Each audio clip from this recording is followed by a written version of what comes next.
Dokładnie w tym roku, dokładnie 3 listopada tego roku mija 50. rocznica śmierci profesora Kazimierza Konarskiego i ta rocznica śmierci była bezpośrednim asumptem do tego, że zaczęliśmy zastanawiać się, jak ją uczcić i tak to się wszystko zaczęło, dlatego dzisiaj się tutaj spotykamy na tej sali, bo właśnie dla uczczenia tej rocznicy, a jednocześnie w uznaniu zasług profesora Konarskiego i dla jego wkładu w rozwój archiwistyki w Polsce, przede wszystkim rozwój archiwistyki w Polsce, bo wiemy, że profesor był również przecież historykiem, inaugurujemy dzisiaj ten nowy cykl wykładów międzynarodowych, to jest bardzo ważne, nazwany właśnie na jego cześć Konarski Lectures.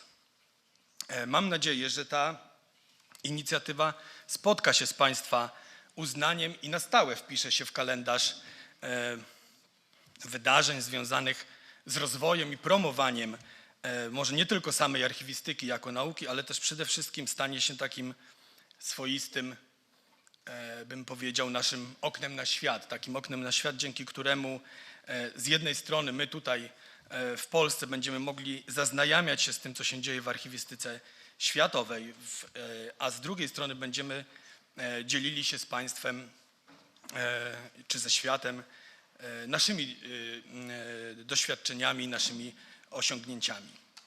W związku z tym wydarzeniem wznowiliśmy, a nawet więcej, może nie tylko wznowiliśmy, ale również przetłumaczyliśmy na język angielski klasyczny już dziś podręcznik autorstwa naszego bohatera dzisiejszego, Nowożytna archiwistyka polska i jej zadania. Mam nadzieję, że również wydanie tej książki, ponowne wydanie tej książki i przetłumaczenie jej na język angielski to taka troszkę wartość dodana i wręcz bym powiedział takie wydarzenie wydawnicze samo w sobie i będzie dla Państwa nie tylko miłą pamiątką z tego dzisiejszego spotkania, ale również będzie takim źródłem inspiracji w dalszej pracy archiwalnej, bo mimo upływu bez mała 100 lat od wydania tego podręcznika i mimo wielu i powiedzmy bardzo szybkich zmian w dziedzinie zarządzania dokumentacją, z jakimi mamy do czynienia szczególnie na przestrzeni ostatniego ćwierćwiecza, z pojawieniem się dokumentów elektronicznych, z problemem masowości dokumentacji współczesnej, możemy powiedzieć, że zasadnicze ustalenia teorii czy metodyki archiwalnej tak naprawdę przecież nie uległy zmianie. Cieszę się ogromnie, że na ten dzisiejszy wykład inauguracyjny przybyło tak wiele osób i z tak wielu instytucji. Od początku, jak tylko przystępowaliśmy do opracowania koncepcji tego wydarzenia, tego wykładu, zależało mi bowiem bardzo, aby nie było ono skierowane tylko i wyłącznie do archiwów państwowych, do archiwistów państwowych. Są dzisiaj z nami nie tylko wykładowcy tych uczelni i szacowne grono profesorskie, ale również studenci, przede wszystkim studenci archiwistyki czy zarządzania dokumentacją i informacją, historii czy wielu innych dziedzin pokrewnych, generalnie wszyscy zainteresowani tą tematyką, o której będziemy dzisiaj mówili. Myślę, że do tak szerokiego odzewu na to moje zaproszenie przyczyniła się jednak przede wszystkim osoba naszego gościa specjalnego, którego pewnie wszystkim uważnie śledzącym rozwój archiwistyki na świecie nie musiałbym przedstawiać. Niemniej jednak nie odmówię sobie tej przyjemności. Mówimy oczywiście o pani profesor Lucianie Duranti, już przywitanej przez pana dziekana. Pani profesor jest absolwentką Uniwersytetu Rzymskiego Sapienza. Zajmuje się naukowo teorią archiwalną, dyplomatyką i zarządzaniem dokumentacją elektroniczną. Wykłada na Uniwersytecie British Columbia w Vancouver w Kanadzie, ale jest również profesorem afiliowanym na Uniwersytecie Waszyngtona w Seattle w Stanach Zjednoczonych. Jest dyrektorem Centrum Międzynarodowych Studiów nad Współczesną Dokumentacją i Archiwami oraz kierownikiem zespołu naukowego i twórcą projektu Interpares, który od 1998 roku zajmuje się badaniami i rozwojem teorii i metodologii związanej z powstawaniem, utrzymaniem i zachowaniem autentyczności dokumentów elektronicznych. Jest oczywiście pani profesor autorką lub współautorką olbrzymiej ilości prac z tego zakresu, których tutaj nie będziemy wymieniali. Informacje o pani profesor też są ogólnie dostępne na stronach internetowych, między innymi na stronie internetowej Uniwersytetu British Columbia. Była również pani profesor prezesem zarówno Stowarzyszenia Archiwistów Amerykańskich, jak i Stowarzyszenia Archiwistów Kanadyjskich. Od 2015 roku jest też przewodniczącym Kanadyjskiego Rządowego Komitetu do Spraw Standaryzacji dla Dokumentów Elektronicznych oraz Amerykańskiego Komitetu do Spraw Standaryzacji. I to tak w skrócie o pani profesor. Więc jest mi niezmiernie miło, jeszcze raz podkreślę, że pani profesor przyjęła nasze zaproszenie i za chwilę wygłosi wykład inaugurujący ten nowy cykl. Mam nadzieję, że to będzie cykl, takie jest nasze zamierzenie, zatytułowany „Dlaczego świat w dobie cyfryzacji potrzebuje teorii archiwalnej bardziej niż kiedykolwiek”. Więc mam nadzieję, że emocji dzisiaj nie zabraknie, że wysłuchacie państwo naprawdę bardzo interesującego i wykładu, i potem debaty poświęconej osobie samego profesora Konarskiego. A teraz już oddaję głos pani profesor Lucianie Duranti. It's my great honor to welcome Professor Luciana Duranti to give this year's lecture. Good afternoon, everyone. It is a great pleasure for me to be here. It is my first time in Poland, but I have had many Polish friends over the years, so I am so glad to see their land. I will talk for a long time, so I hope will not be too long. But this is basically the subject of my work for the past 25 years. So, the premise is that records and archives are not just an infrastructure, they are a critical infrastructure, just like electricity and water. And that is because through this infrastructure, the beliefs, the values, and the facts of our society are upheld, and our human institutions are supported. So that means that societies need to be able to trust the records implicitly. So without having to go and examine each one to see whether to trust it. And for this to happen in the digital environment, these records must be made trustworthy by archivists explicitly. In fact, in the digital environment, the standard of trustworthiness is that of the ordinary marketplace, that is, buyer beware. So in order to make the record explicitly trustworthy, archivists must be able to substitute what they do not have with something else.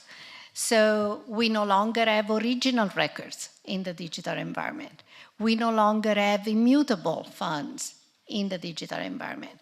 But we can introduce metadata and security. This is the greatest challenge of our times. So as I imagine Professor Konarski would have done, let's start with definitions so that you know what I'm talking about. I use the terms records and archival documents as synonyms. So a record or an archival document is any document made or received in the course of activity and kept for further action or reference. Now, because every record is first a document, that is, information affixed to a medium, a record has stable content and fixed form. I will explain later on what in the digital environment stable content and fixed form mean. Because of the circumstances of its creation, because they are means to a purpose, because they are instruments of activity, records are natural. They are byproducts rather than products. They are interrelated. They are linked by an archival bond to other records. And they are impartial towards the questions that will be asked of them in the future. So to preserve a record means to ensure its physical or technological stabilization and the protection of its nature, of its intellectual content, and of the relationship that it has with all the records of the same activity. Now, what is different between analog records and digital records is that in the digital environment, the content, the structure, and the form of the records are no longer inextricably linked. So the record as a stored entity, as encoding, is distinct from its manifestation on a computer screen. And the digital components of the record must be considered in addition to its documentary form. So for example, if you take an email has digital components like the header, the message, the block signature, maybe a digital signature, maybe attachments that are all separate in the electronic system. When you close it, they go in different places. And whenever you recall a record, you have to reconstitute it. You create a copy. There is no longer an original. Okay?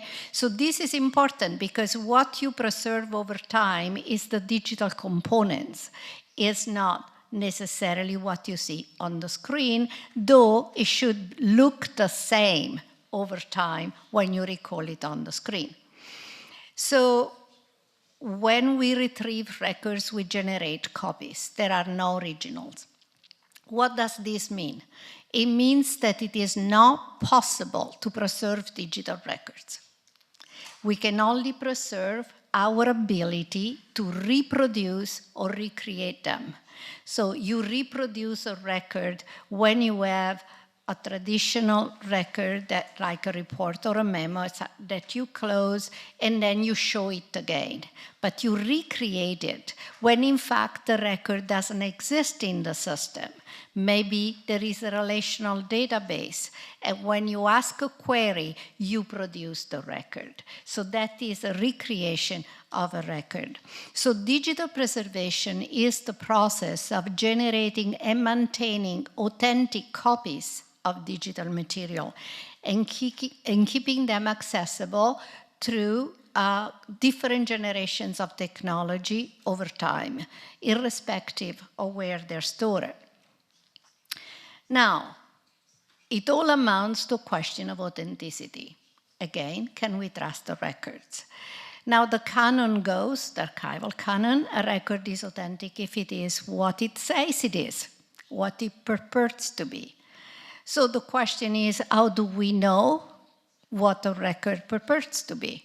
Well, you can look for it in many places. You can look in the back of the record, you can look at classification code, you can look at the subject line, or you can even look at the medium. We know if we have studied the parchments of the Pope, that if it is on a white transparent parchment, it's likely to be a privilege.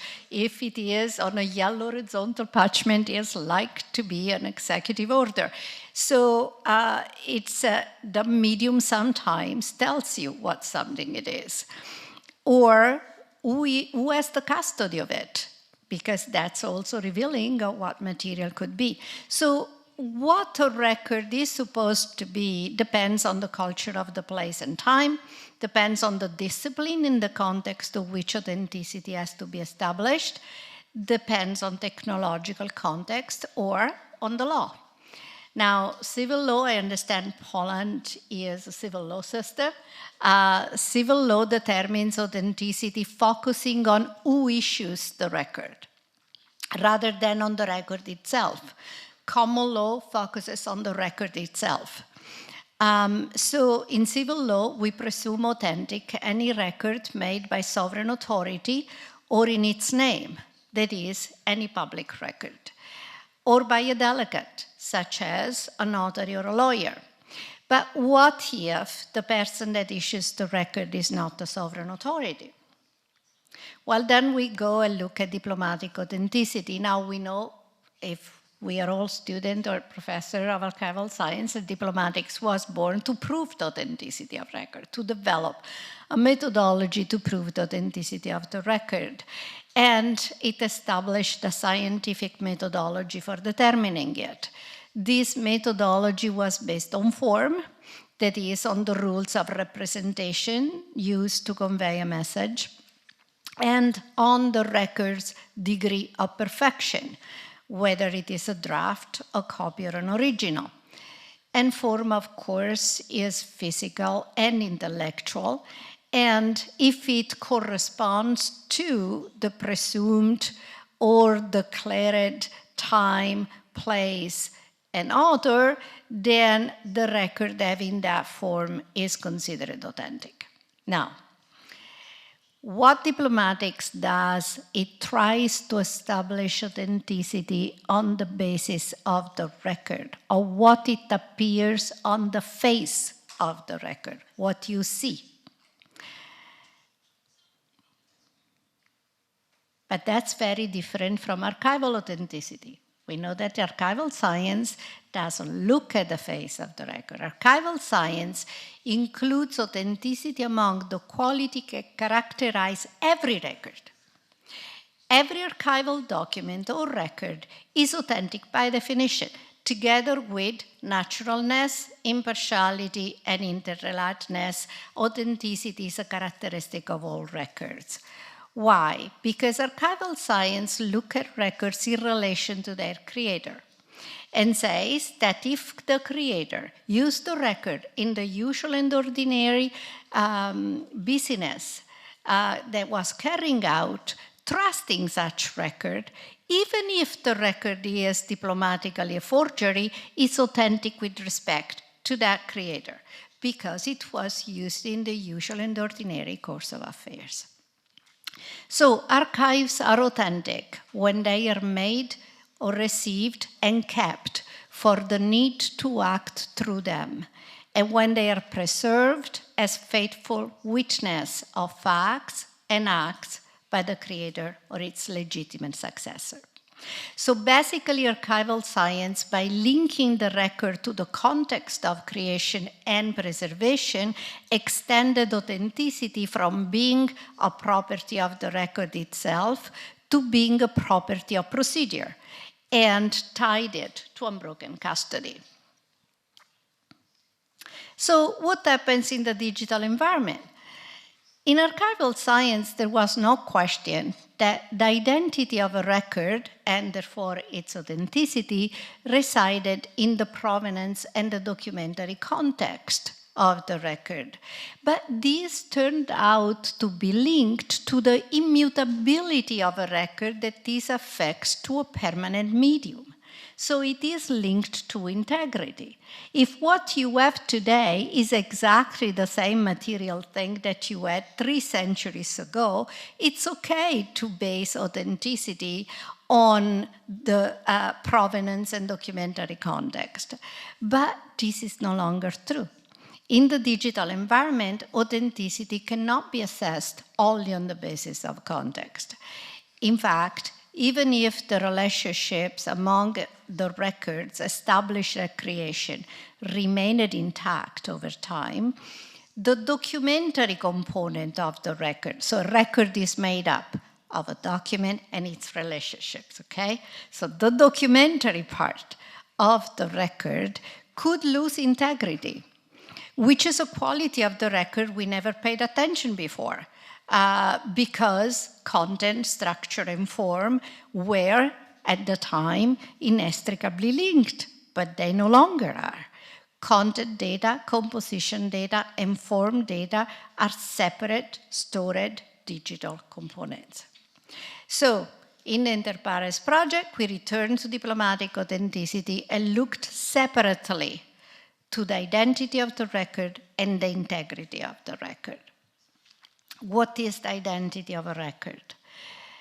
Identity refers to the attributes of a record that uniquely characterize it and distinguish it from all the other records. They include, in the digital environment, the author, who is the person issuing the record, the addressee, the person for whom the record was intended, the writer, the person who articulated the content of the record, the originator, the person from whose digital account the record where was created, and the creator, the person in whose font the record exists. Those must be all identified among the metadata for every single digital record. The dates of creation, that is, the date of making a record, receiving a record, filing a record, transmitting a record. The method or action in which a record participates. The expression of the relationships with other records, which might be a classification code or something else, and an indication of any attachment. Now, when we talk to integrity, well, how do we define integrity? Integrity refers to the quality of being complete and unaltered in all essential respect. That is the word, essential respect. We have never been really fussy about it. What if we had the parchment with holes in it? What if the ink passed through the other side of a paper document? As long as we could read it, it was just fine. Was good enough. What is good enough in the digital environment? So let's look at the traditional environment. Okay, we're losing integrity. What happens? It's a little faded. It's a little more faded, but we still can read it. And that's a bit problematic, but I suppose we can figure it out. But in the digital environment, if the original bit is 101, that is a 5. If it is 110, that's a 6. If it is 011, that's a 3. Same bits, different order. You have a different order, you have a different meaning. You change one bit, you change meaning of what you have. That is called bitwise integrity. It is also defined data integrity. That's the kind of integrity that the digital signature protects. You change one bit, doesn't open any longer. It means that the data in the document are not modified either intentionally or accidentally. The original bits are in a complete and unaltered state from the time of capture. They have the exact and same order and value. Small change, very different value. And then we have duplication integrity. What did I say at the beginning? I said that all we can do is to make copies that can be trusted. So our primary activity as archivists of digital record is duplication. That's what we do all the time. Duplication integrity means that the process of creating a copy does not modify a record, either intentionally or accidentally, because the output is an exact bit copy of the original data set. So form data, content data, composition data are the same. But duplication integrity is linked to time, because every time you open something, what do? You create a copy. At least one metadata changes the date. But in the digital environment, when we say duplication, what do we really mean? Okay, we might mean we make a copy. A copy is a selective duplicate. A PDF is a copy. You only copy what you can see, which means if there are metadata, they are not in the copy. It doesn't include confirmation of completeness. It provides an incomplete picture of the digital environment. Image, that's called forensic duplicate, is a bit-by-bit reproduction of the storage medium, pay attention, the storage medium and its content, including ambient data, that is, the snapshot of every file that you have opened, swap space, which is the virtual memory with all your password and encryption keys, and slack space with all the material you have deleted. A very unethical thing to do. Many have done this. I know universities in which the hard drive of the heads of departments are automatically copied by technological services to preserve their activity, but in fact they preserve much more than that. So, duplication process needs to have integrity.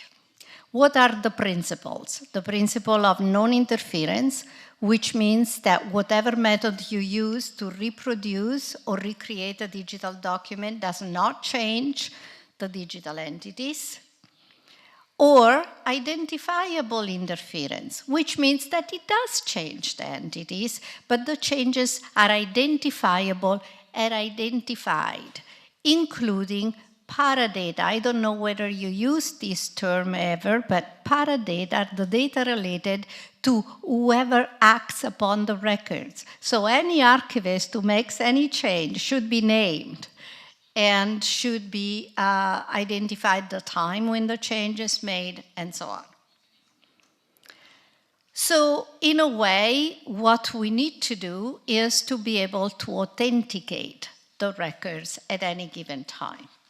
Authentication is a declaration of authenticity based either on direct knowledge, I have written the record, or on material proof, I have 10 identical copies of the same record, or on an inference or on a deduction. What are the bases for authenticating digital record? Well, a combination of bases. So a chain of legitimate custody remains a ground for inferring authenticity and authenticate a record. What used to be called the unbroken chain of custody. If I trust the custodian, I trust the record. A digital chain of information is the information linked to the record, that is, the metadata throughout the life of the record, not only the original identity metadata, but also integrity metadata related to every time that the technological environment changes, every time anybody interferes with the record. Or a declaration made by an expert who bases it on the trustworthiness of the system that hosts the record and the procedures and processes controlling the preservation and use. What does it mean, trustworthiness of the system? So some countries, and Canada among them, consider system integrity the basis for declaring authenticity. If you can prove that nobody has interfered with the system through all the various logs through time, then you can infer that the records have to be authentic. So the reason, again, is that digital records are always new, that we can only preserve our ability to reproduce them. And this is based on two considerations. There are some records that are the counterpart of traditional paper records. Take a memo, take a report. And so the physical form in which these records are stored is different from what we see on the screen. They are also different from the physical form of the record in a computer processor. And then there are digital records which have no analog precedent, like experiential records, interactive records. And for these records, it is not possible to preserve in digital form a record intended for human use. They can only be preserved for machine use. So we came up with, in the context of the Interpares project, with the definition of two types of record, the stored record and the manifested record. So when we think of a paper record, we take one in our hand, is one entity, is one thing. But when we look at the digital record, there are two records really existing. One is what we see, the manifested record, and the other one is what is in the system. The record that we preserve is the one stored in the system. It is different from the manifested record, which is a copy of the record in a form that is readable by humans or by other automated systems. So the general requirement for preserving digital records is that regardless of our record is represented in bits in digital storage, it must be possible to generate from it a manifested record which has exactly all the attributes of the first effective version of the record that we saw. So the first time it appears with a certain look. Regardless of how the bits and the bytes change within the system and the encoding changes, I must be able every time I open the record to see exactly the same thing. And you see, this is very much different from the bitwise integrity, because the bitwise integrity doesn't allow you to change any bit. That's what the digital signature ensures, the bitwise integrity. But as we change systems through time and technology, the bits have to change. What must not change is that when we open that record, we must see exactly the same thing. So the practical issue here is how feasible is to do this, right? The making of authentic reproduction. Okay, because of this difficulty, of course, technological experts have tried to solve it through technology. Technology-dependent authentication. That's what they've tried to do. So first they tried the digital signature. What does the digital signature? It does protect the bitwise integrity. If any bit or their order is changed, the document doesn't open. Can't see that. It verifies the origin of a record, basically tells you from where that record came. It makes the record indisputable and incontestable, which means you cannot say, I never sent you that record. It has been given legal value by many legislative acts, the European Directive on Electronic Records, is enabled through complex and very costly public key infrastructure, and ensures the authenticity of information across space, from me to you, from a person to another, from an organization to another. It does not ensure the authenticity of the records through time, because it is subject to obsolescence much faster than the actual records to which it is linked, and makes much more complicated the problem of preservation, because it cannot be migrated together with the record to which it is attached. You have to detach it first and then have a separate migration. And the certificates linked to the digital signature have an expiration date that I understand in Europe is 5 years. Then what? So theory helps us. Theory always has helped us. And in the specific case, diplomatic theory helps us. Because theory tells us that the digital signature has the function of a seal, not the function of a signature. That means because it is attached to a record that is complete without it. And that means it can be removed and can be substituted with metadata. So when you receive something with a digital signature, you can take out the digital signature and add to the metadata that this person at this time received this document with the digital signature attached that was removed by this person at this time. So what else do you need? It is the records manager or the archivist who has authenticated the record. You no longer need the original authentication. So this, in fact, is implemented in North America. Now, let's move to another technology that is very popular, especially in Eastern Europe, which I find very interesting. In Lithuania and Estonia, blockchain is a very popular technology. So what is it? It's the technology that enables Bitcoin. It is a ledger that is an information store which keeps a final and definitive trace of transaction. Pay attention here. Does not keep the transactions, does not keep the records of the transaction. It keeps the hash algorithm of the record that carries out the transaction. So the records are somewhere else. They're not on the blockchain. On the blockchain, that is the algorithm. In which way you control the authenticity.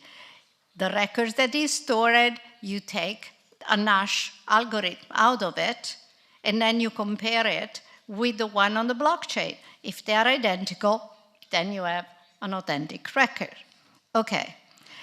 So it relies on a distributed network, which means that all the servers that have the same record in it, the same trace of record in it, are identical.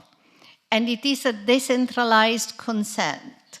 That means that each server has to approve that record as authentic, that trace of a record as authentic, okay? So this means that if somebody wants to attack you and destroy your records or your system, cannot possibly attack all this decentralized system, can attack a few servers, but then there are others. So that is on what is based this idea of guaranteeing the authenticity of the record. So these validated sets of algorithms are held in blocks, which are linked in a chain that cannot be tampered with and to which you can only add things. You cannot delete things from a blockchain. You can only add. So how does it work? Let's say that you start with one block of 1,000 transactions. Let's say no block can have more than 1,000 algorithms of 1,000 records. When this 1,000 number is reached, then one takes a hash of this block, and with it starts another block, and adds another 1,000 transactions. And then takes a hash of this other block that included the hash of the previous one, and so on. This is a chain that cannot be tampered with in any way. So there are three types of blockchain. There is the public blockchain. Anyone can participate in reading, writing, and auditing without any permission. And they are open, they're transparent, like Bitcoin, Ethereum, etc. Of course, there is no privacy. There are no controls. All is in the open. Then there is the private blockchain, where only one organization can put its records. And there might be public access or restricted access, but only that organization can actually upload the hash algorithms of its records. Now, of course, what this blockchain does is to eliminate the security that comes from the fact that there is not one central point of attack.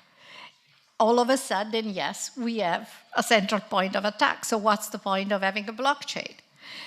And then you can have a consortium, which means it's a private blockchain that removes the individual autonomy that is responsible for bringing changes to the blockchain, as in the private blockchain, but operates under a group of institutions that are all similar. So the banks, a blockchain for the banks, a blockchain for the energy organizations, a blockchain for insurance companies, a blockchain for archives. So how is it used? it is used to confirm the integrity of a record, which is, of course, kept elsewhere. It is used to ensure, to confirm that the record existed or was created, certainly not after getting on the blockchain. It also confirms the sequence of uploading of records on the blockchain. Now, because the blockchain is shared by so many different bodies, the uploading is not of traces of documents that are related to each other. They are in chronological order, the way they're uploaded by whoever uploads them. So you understand here that the idea of the archival bond is gone. The relationship among the records is not there. It's definitely not in the traces of the records. Is it a record-keeping system? No, of course it is not. First of all, it doesn't have any records. It has the hash of records. And smart contracts, which are actual contracts made in code on the system, are not considered records yet. They don't have signatures, they don't have a date. The records still must be stored and managed off-chain. This is good because if they were on the blockchain, they would be mutable. And you can say, was that the point of making them immutable? Well, immutability is the attraction of the blockchain. It is what ensures integrity because nothing can be changed, nothing can be removed. It is the biggest problem of blockchain because if you're dealing with active or current records, you cannot update or correct any wrong data. You cannot protect privacy. You cannot exercise the right to be forgotten. You cannot destroy any record you no longer needed. Any record-making system upgrade would basically annul everything you have done so far. So any change in the record would invalidate the blockchain. Then you start over. Note that the blockchain is an expensive endeavor. Note also, it is among the most polluting technology that exists.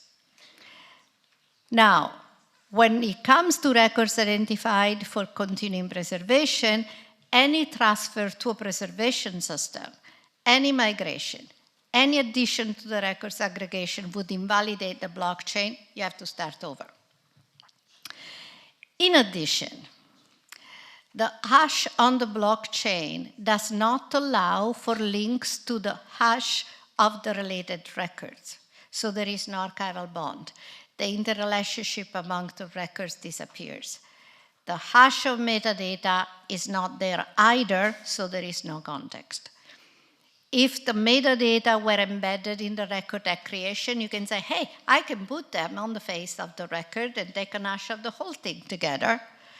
Right, but you cannot add when you change the technological environment. You cannot put any change there related to responsibilities or whatever.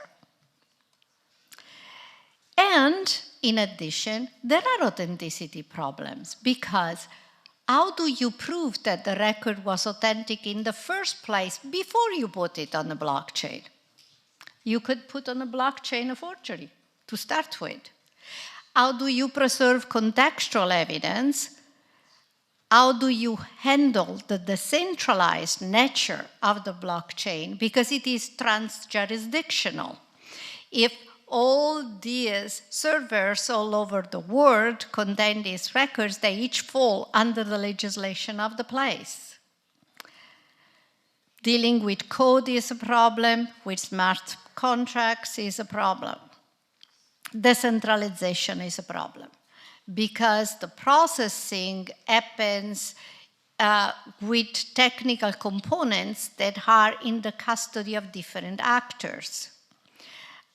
Some components may be under the control of a single organization, other under the control of business partners, others under the control of unknown third-party actors. So what could happen is that an organization records could be in the custody of thousands of independent actors over which records creators have little or no control.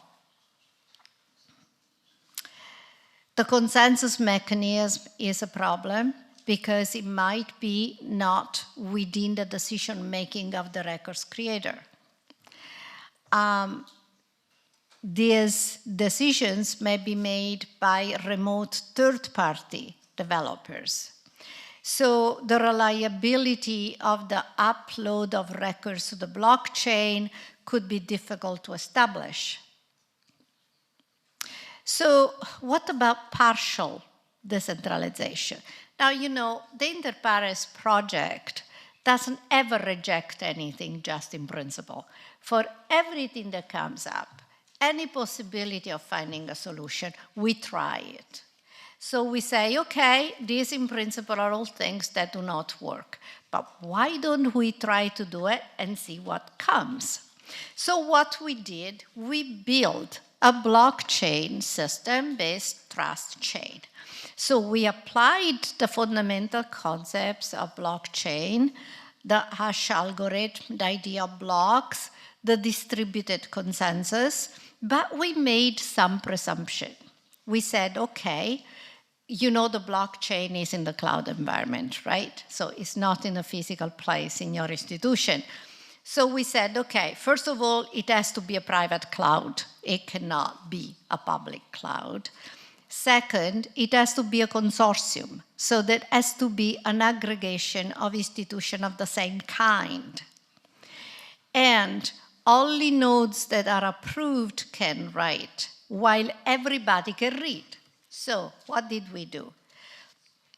So this trust chain relies on the involvement of a group of trusted institutions, a bunch of archives, plus the involvement of the record-keeping systems in the creating office and in the preservation so that they work together.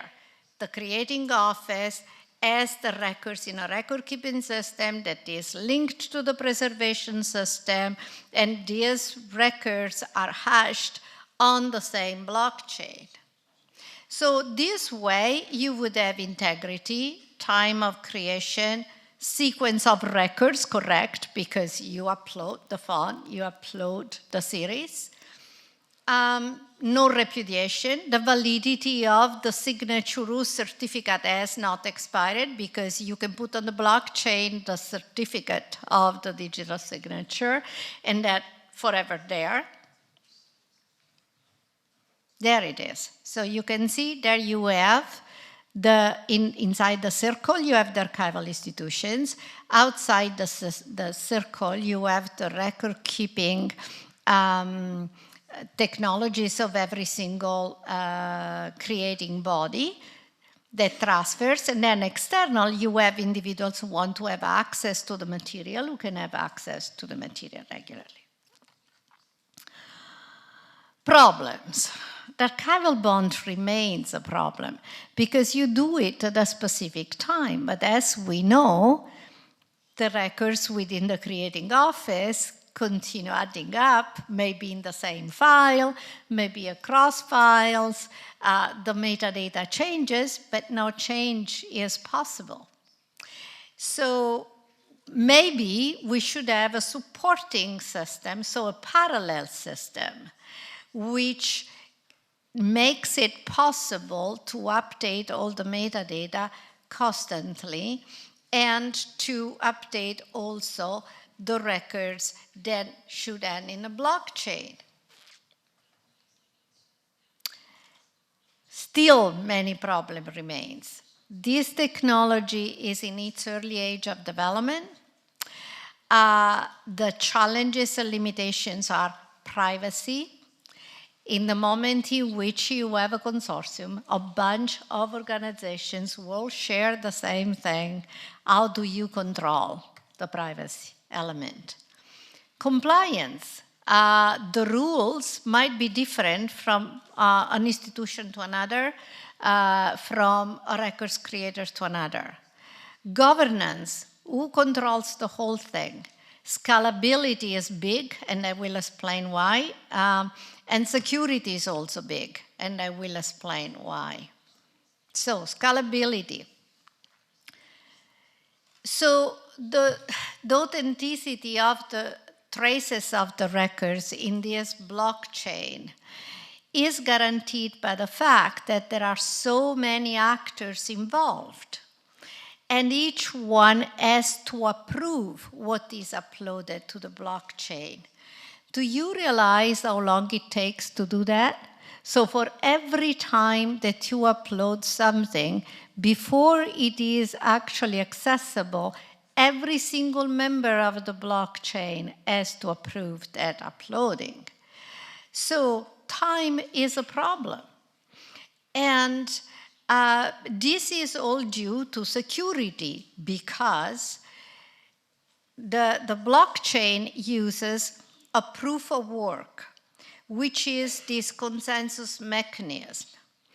The calculator has to solve mathematically very difficult puzzles on each new block before approving it to the ledger. And this proof of work is data that is very costly and time-consuming to produce because everyone is to be satisfied with the requirements. And producing this proof of work is a random process with low probability, so there is lots of trial and error. And calculating it is called mining and takes lots of time. Now, each time you upload something, there is a random value in the block header. This value is an arbitrary number that can be used only once in a communication. So if someone in the chain, in the whole chain, has 51% of the computing power, they control basically everything. So all of a sudden, you have a centralization instead of a decentralization because this entity can modify the transaction data, can stop the block from verifying the transaction, and can stop mining in every block. So, not really, at this stage, a good idea. Maybe over time, things will be developed further. But at this stage, blockchain is not a recommendation that we make. So let's go back to authenticity for a moment. The fundamental difference between the authenticity of analog and digital records is in the fact that while the authenticity of analog material can be proven and verified on its face, and only exceptionally you need circumstantial or extrinsic evidence, the authenticity of digital material cannot. The assessment of the authenticity of digital material is always an inference. It is based on extrinsic elements such as significant properties included in the identity and integrity metadata, and it relies on circumstantial evidence such as the integrity of the system, the policies that control the system. Because if a policy says only this individual person can have access to the system, and the logs of the system prove that only those persons accessed, then again, it's an inference, but it's quite reliable. And it's also based on the technology that encrypts and secures the access to the system. So what if we used AI, artificial intelligence? So this is what we're doing in the latest phase of Inter Pares. Artificial intelligence systems are computing systems that use algorithms capable of carrying out complex tasks that normally are carried out by human intelligence, like processing large quantities of information, calculating and predicting, learning and adapting responses to changing situations, recognizing and classifying objects. Now, the question that we ask in our research project is, can we develop artificial intelligence systems for carrying out in a competent and efficient way archival functions, such as preservation, while respecting the nature of the record and ensuring the trustworthiness of the records? Well, we know that artificial intelligence systems have big issues because they provide evidence based on probabilities, not on facts. They provide evidence that is not interpretable or transparent. It is as good as the data that we provide. So if the data are not good, we are in trouble. It has outcomes that may have a disproportionate impact on some groups of people, may challenge the autonomy and privacy of people. And most of all, it is very hard to assign responsibility when artificial intelligence makes the decision. Plus, the decisions are based on past human decisions. And when it comes to human affairs, tomorrow rarely resembles today. And data and numbers cannot say what has a moral value or what is socially desirable. So there is a declaration of principles that should be respected by artificial intelligence. They are the well-being principle, so artificial intelligence cannot hurt people, must respect the autonomy of people, their privacy, solidarity, democratic participation, equity, diversity and inclusion, caution, responsibility, and sustainable development. What is the past experience? Well, archives have been looking at artificial intelligence for a long time. They have looked, though, either at a specific tool in a specific context or at a single set of records. So, for example, they have used recurrent neural networks for classification of large numbers of records. They have used recommendation systems to make old documents searchable by using written text recognition.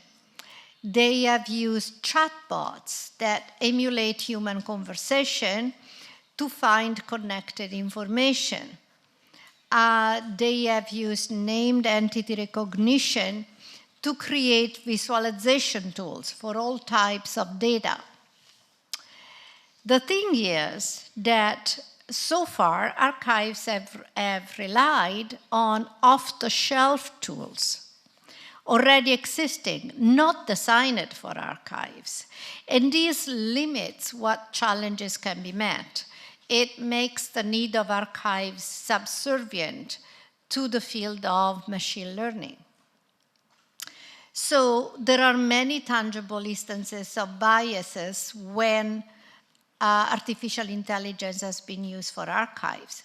So this raises the question of whether off-the-shelf tools are a good idea and what artificial intelligence would look like if the power relations between AI and archives were reversed, with archival theory informing the creation of artificial intelligence tools.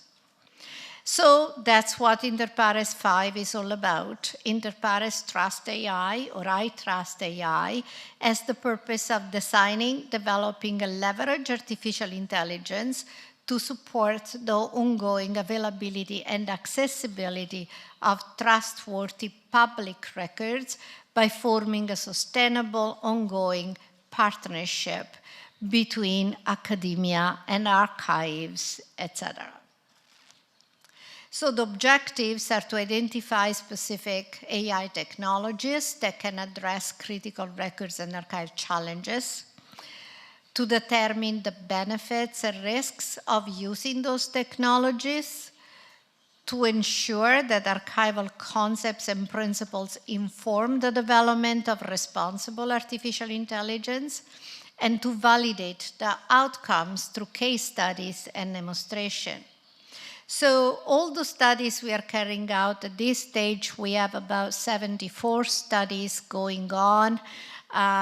We have about 40 countries participating and 87 organization partners, about 200 researchers from all fields: machine learning, artificial intelligence, archives, history, you name them. And they focus on all aspects of all archival functions, as creation, appraisal, arrangement, description, etc. The expected outcomes is to improve the existing tools, to create new tools that will address archival needs, for example, machine translation, image recognition and description. For example, there is a project going on at the State Archives of Milan where they're digitizing thousands of parchments, but to attach metadata to each of them would require enormous amount of resources, personnel, and technology. So they are developing this optical character recognition tool to actually create automatically the metadata for all the digitized material. Text summarization and classification, text style transfer for language civilization. Basically, we have certainly in Canada inventories created a century ago with language that is totally inappropriate, especially for indigenous people, women, etc. So there is a way of using tools to identify all the inappropriate language, and although the original remains, we don't destroy the original, but we translate it in language that is acceptable, and that will be given to the public. So it might be possible in the future to use artificial intelligence based on archival concepts to authenticate archival materials and to detect interference with it. But we need to link any such tool to much more sophisticated cyber protection agent to be able to protect archives, current and historical, from hostile powers, and to prove that we have successfully done so. Alternatively, we can keep the records permanently offline. If the records are offline, nobody can interfere with them. Or we could maintain a complete identical reproduction of them in a secure physical offline location. That's what the UK does. It would not help privacy and confidentiality, but at least we would have a set of authentic records. What about records in the cloud? So in Inter Pares 4, we studied for 5 years records in a cloud environment. And the first survey told us that the reason why archives choose to keep records online, or even records creators do, is first of all economic reasons. Look at the left there. So yes, collaboration, yes, efficiency and performance, increased storage, but mostly money. But there are issues with records in the cloud that are related to all this long list of things that I will cover one by one. We start with data ownership. When a user entrusts records to a provider and uses the platform of the provider and to generate additional data, the provider will create data related to the actions that they carry out. So how they process the material, where they store it, how they change the technology over time, etc. Well, while the content that you upload to the provider remains yours, whatever is created by the provider doesn't belong to you, it belongs to the provider, and you have no access to it. So before going to a provider, you have to be sure that in any contract that you make with the provider, there is very clear written what happens to the data that they create about your data. Because you will need them to prove the integrity and authenticity of your own record. on the basis of the integrity metadata that these people will have created. Also, availability is a fact. We know that, and access is a right. But you cannot have access if you don't have availability. So in a cloud environment, the availability of the storage record implies the availability of the infrastructure, which means, for example, that the amount of time that the system is available is expected to be 100%. Well, never. You look at any contract. We have studied lots of contracts made by cloud provider. Nobody guarantees availability beyond 95% of the time. Do you realize how many days are in a year that you have no available the infrastructure where your records are? That's a big one. Not only, but even records creators or even individuals who need the records under the Freedom of Information Act within a specific time. If that happens when the system, the technology is not available, then you are in trouble. And then there is reliability. Reliability is the fact of behaving consistently with expectations. What does that mean? Well, one expectation we would have is that if 10 researchers at the same time ask access to the same record, they will see the same thing. That's not guaranteed at all. Because as the records move from a server to another, different metadata are attached related to the technology, the location, etc. So, retention and disposition, that's the biggest problem. How do you verify that the provider actually complies with your records retention and disposition schedule? You say, well, I don't see the records any longer. They must have destroyed them. It's too costly and too time-consuming for a provider to retrieve all the copies of the records that they have disseminated throughout the record centers. What they do, they cut the links.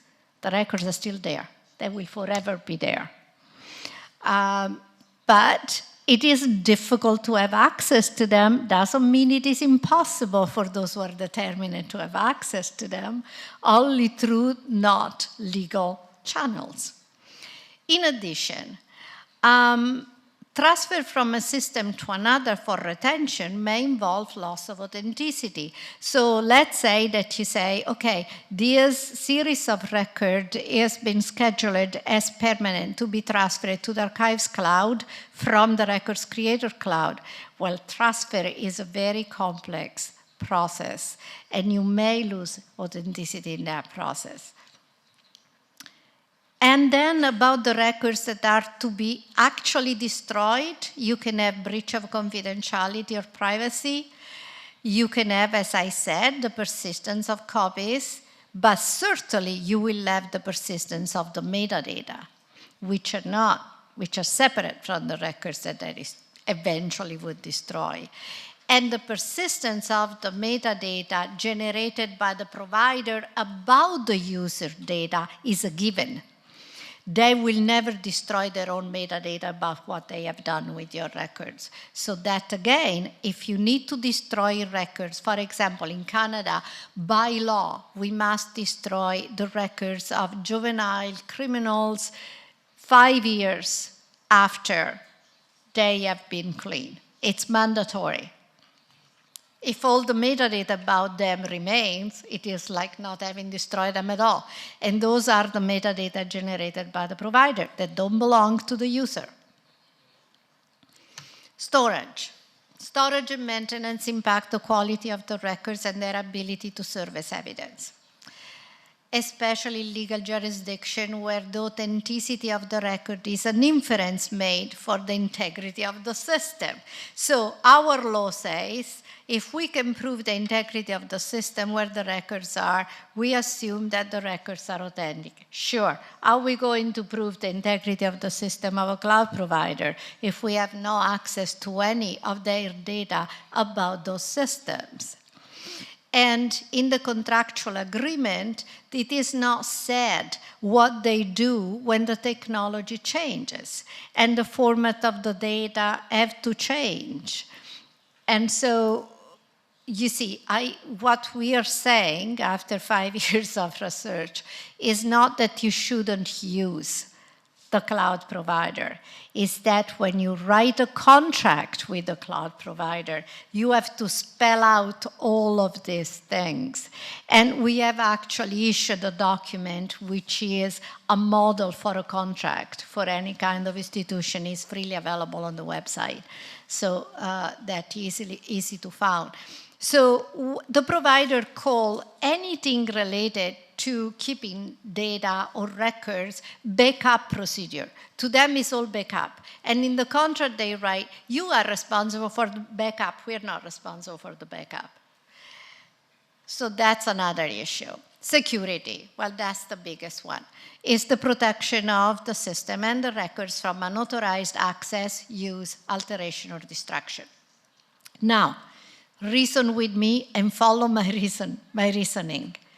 In a world where the integrity of a system is an inference, from which one infers the integrity of the record, from which one infers the authenticity of the record and its trustworthiness, security is authenticity.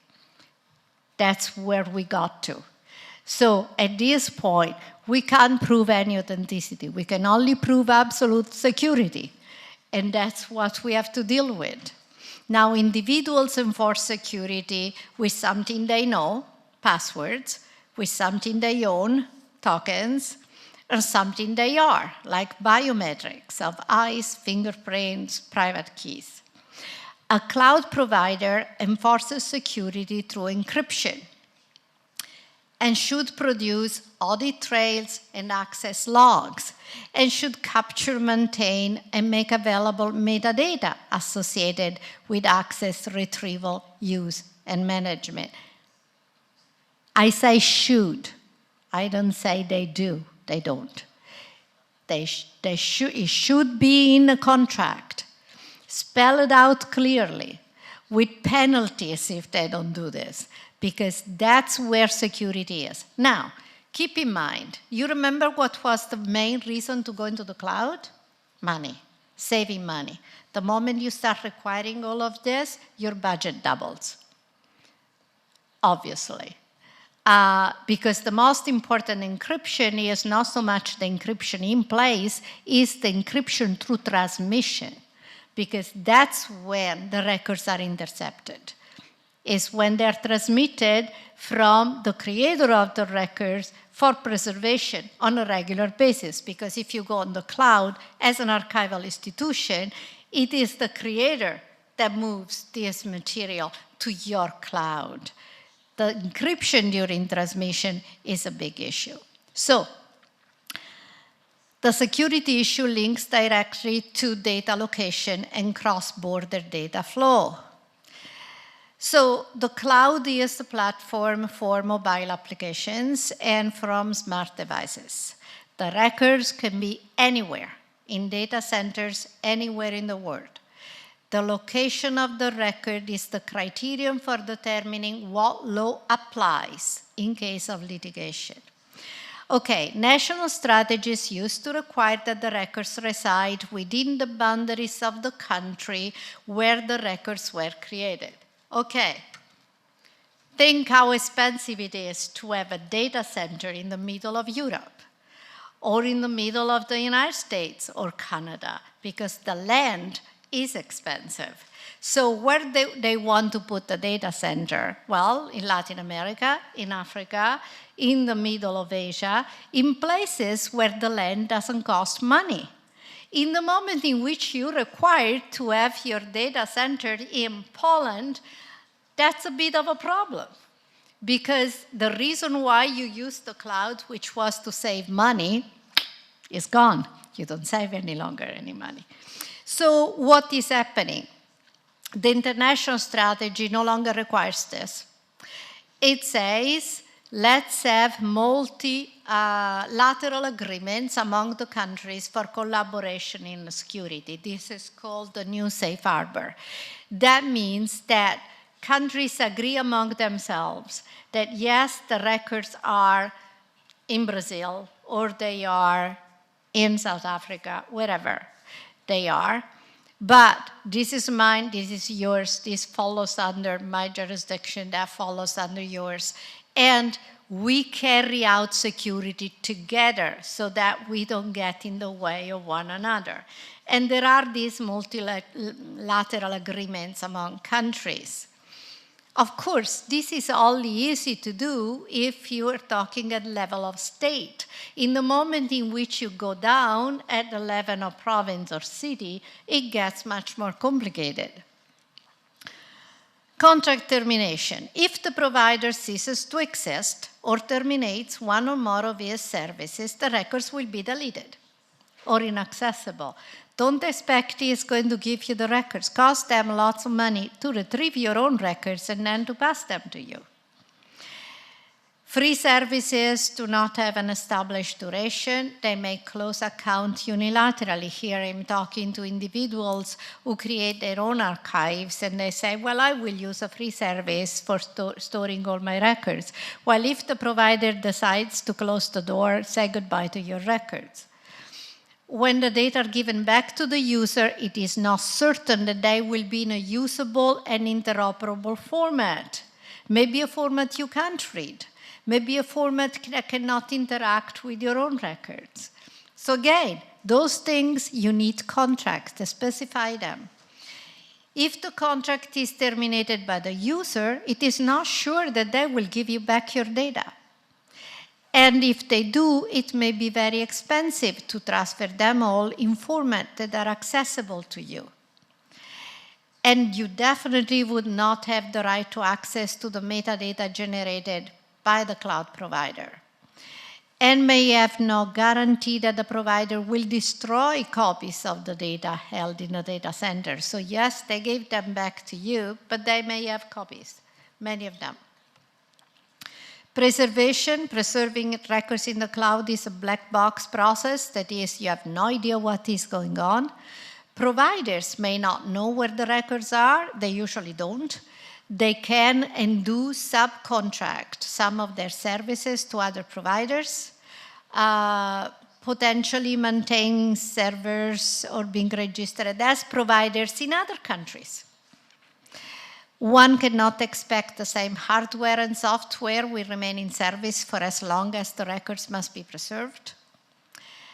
Standards give information about preservation format, but we have no guarantee that providers will respect the standards. No way of ensuring and verifying authenticity. So, do we give up on the cloud? Well, not necessarily. We would have to examine the security measures agreed upon on the contract. Contracts are very important. We can still determine authenticity on the basis of significant properties, the attributes of identity and integrity. But some of the significant properties are logs. Logs are not accessible when they are in the cloud. They cannot be accessible. So, if the records have to be in a cloud environment, it should be a private cloud. It should be protected by a strong contract with the provider. And that means you don't save any money. The reason why you do that is because it allows better access the world over. It allows for collaboration. It makes things more efficient. These are all good reasons. Definitely not because you save money. But do not forget, especially this time, let's not forget cybersecurity. And certainly the records are much safer in a dark repository than they are online. There is no question about that. So in conclusion, archivists are not yet tuned as a profession to the risk of cyber attack. You know, we think of cyberspace as something very abstract. Cyberspace is very material as a space. The servers are metallic servers with records inside. So cyber attacks are very likely. The reason why archivists are not tuned on this is that they have not been preserving much digital material, and especially digital material which is sensitive. But they must plan for the protection of the records created today. And if it is true that with digital records, preservation starts at the moment of creation, cyber protection must start long before protection. You have to design these systems of cyber protection before you start designing the record-keeping system, before starting creating the records, because you cannot stick it on a system afterwards. It doesn't work that way. Now, if you have any questions, besides today, you can write to me, but you can certainly look at our websites. All the material on the websites is accessible to everybody. You can use it without permission. Purposely, within Inter Pares, we did not copyright anything because we want people to use what we have done.